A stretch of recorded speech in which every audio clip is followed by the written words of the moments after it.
Salut à tous, c'est Louis et aujourd'hui dans cette vidéo je vais vous montrer certaines crypto-monnaies dont je pense que leur potentiel est énorme pour les prochaines semaines. Des crypto-monnaies avec un énorme potentiel pour moi, avec des gros gains en vue. C'est notamment le Bitcoin, l'Ether, Solana, Cardano, Polkadot ou encore Luna. Ces quelques crypto-monnaies, même si aujourd'hui le Bitcoin est en train de stagner, je pense que les autres vont vraiment passer à l'action avec la all season. Donc c'est pour ça que je vais vous en parler aujourd'hui. Je vais vous montrer mon analyse, ce que j'en pense, quand est-ce que je pense qu'elles vont pumper et pourquoi. Et surtout à quel moment il faut se positionner pour faire les plus gros gains. Commençons directement par le Bitcoin, donc ça va être court parce qu'on a déjà tout dit hier sur ma précédente vidéo. Si vous l'avez pas vue, je vous invite à aller la voir. Donc on peut voir que voilà, là on a cassé la courbe de tendance baissière. Aujourd'hui, on est plutôt sur une tendance haussière. D'ailleurs, je me suis aperçu que la courbe que j'avais tracée la dernière fois, ben, le cours a été exactement pareil. Voilà, on est venu taper au-dessus de la ligne de résistance, puis on est venu retester, puis retomber sur la ligne de support ici. Donc si on se place sur les chandelles de 4 heures, on peut voir que cette ligne de tendance baissière a été cassée à la hausse et du coup maintenant on est en train de voir quelque chose qui serait plus haussier. Donc si on se base sur les bas, ce serait quelque chose comme ça. Donc voilà, et pour la suite, je pense que ben là voilà, on est venu heurter la ligne de résistance ici, on s'est fait rejeter bien sûr. C'est normal, hein. On est supporté par les moyennes mobiles. Cette ligne de tendance va forcément se croiser avec les moyennes mobiles et je pense que c'est à ce support-là qu'on va pouvoir revoir une montée.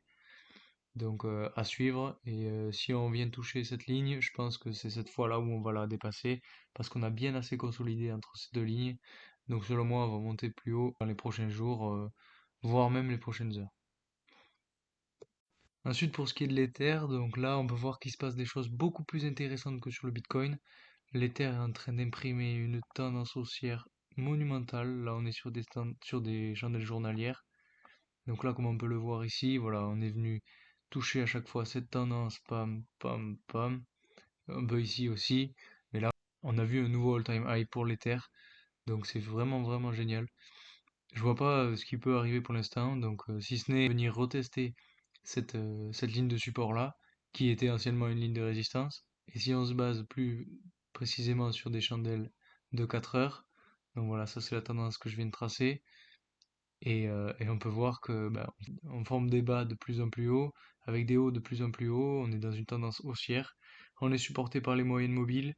Je vois pas ce qui peut arriver pour l'instant à l'Ether. On est toujours, je pense, parti pour la all season. Selon moi, voilà, on va continuer de monter jusqu'à l'Ether 2.0 qui va arriver au premier trimestre 2022, il me semble. Donc je suis hyper confiant pour l'Ethereum et à voir ce qui va se passer pour la suite dans les prochains jours.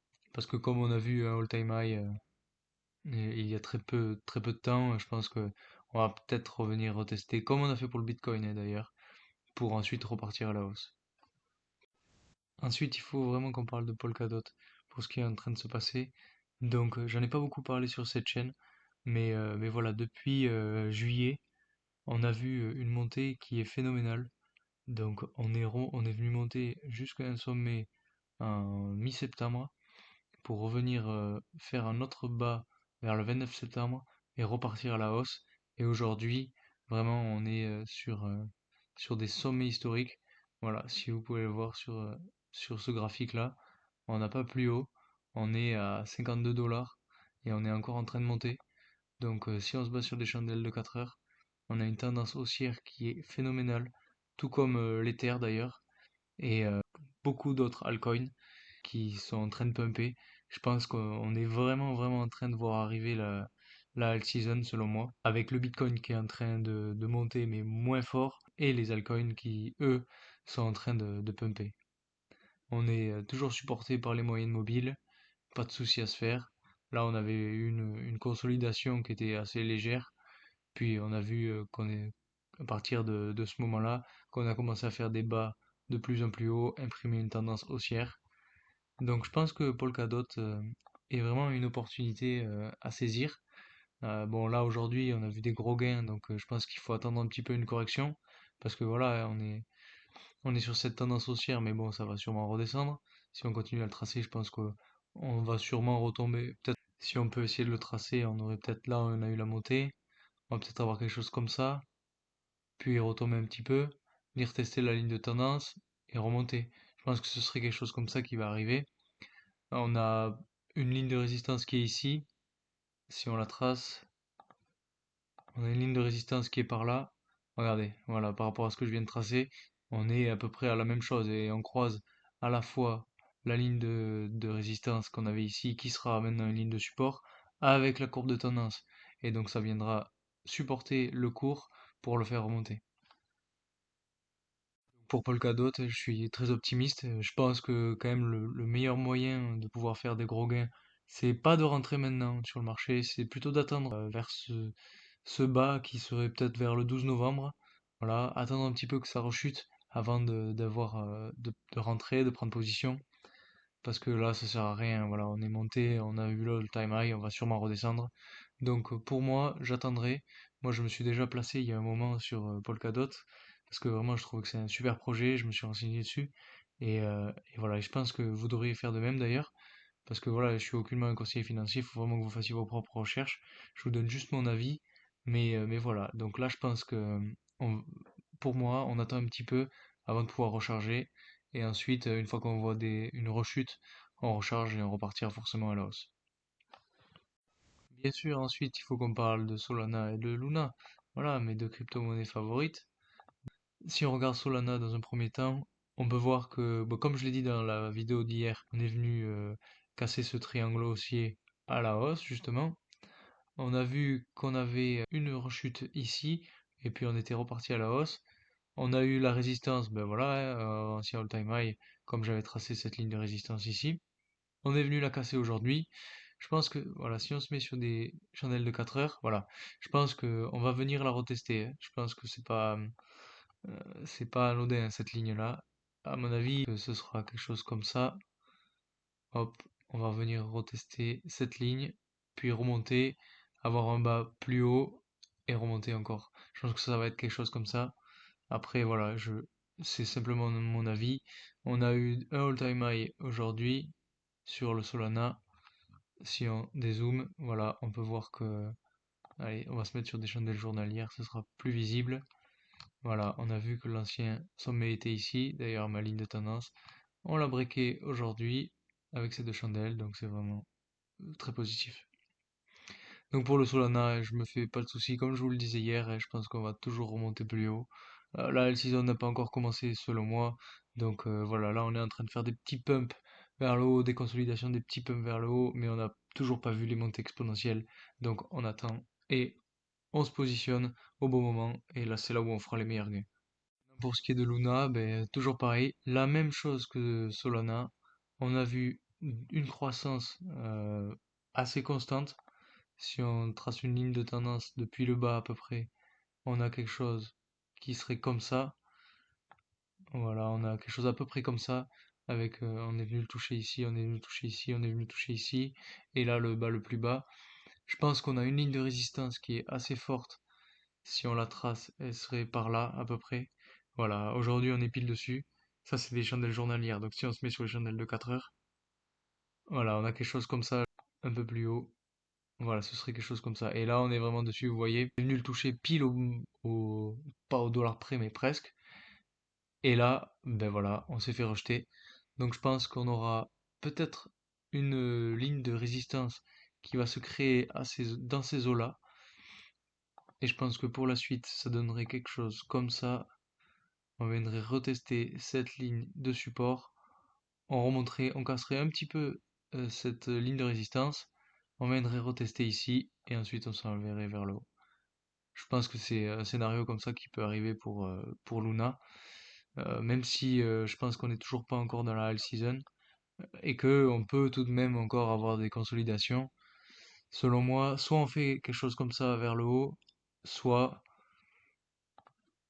soit on vient retester un peu plus bas avec un sommet avec un bas un petit peu plus bas et après on revient un peu plus haut, etc. Mais ça se fait plus sur la longueur.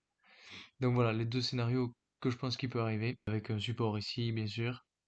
Donc voilà, je pense qu'on est pour le Luna toujours aussi optimiste, hein. Et enfin, donc pour finir, il faut qu'on parle de Cardano. Donc comme je vous le disais hier, voilà, je m'étais trompé. Je pensais qu'on allait casser vers le haut. Enfin, en tout cas, j'étais optimiste. Mais bon, voilà, je l'avais dans le coin de la tête quand même. C'est pas pour rien que c'était un pattern baissier. Donc voilà, on l'a cassé à la baisse. Mais tout de même, on est venu remonter aujourd'hui avec une chandelle ici, avec quelque chose qui serait plus sur un pattern haussier, si on se base sur les chandelles de 4 heures. Quelque chose qui serait plus, si on le trace, hop, quelque chose comme ça, avec des bas de plus en plus hauts, voilà, qu'on a ici. Et tac, si on trace ça comme ça, on aurait quelque chose comme ça. Donc là, c'est plus un pattern haussier.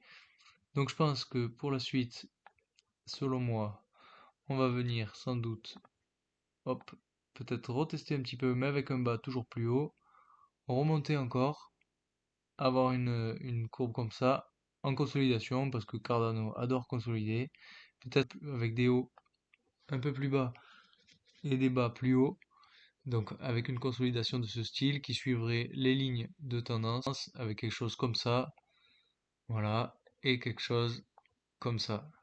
Et ensuite, une fois qu'on serait arrivé dans ce pattern, au bout de ce pattern, c'est là où on aurait la percée vers le haut. Donc voilà, selon moi, c'est ce qui risque de se passer pour Cardano. Et du coup, je reste toujours optimiste. Je pense que, honnêtement, là, c'était le moment d'acheter.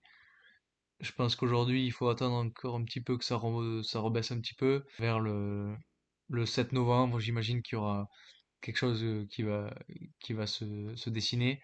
Et du coup, c'est là où on pourra prendre position avant que ça pump. Et peut-être que ce sera à ce moment-là qu'on aura la all season et du coup que ça correspondrait exactement avec le pattern haussier de Cardano.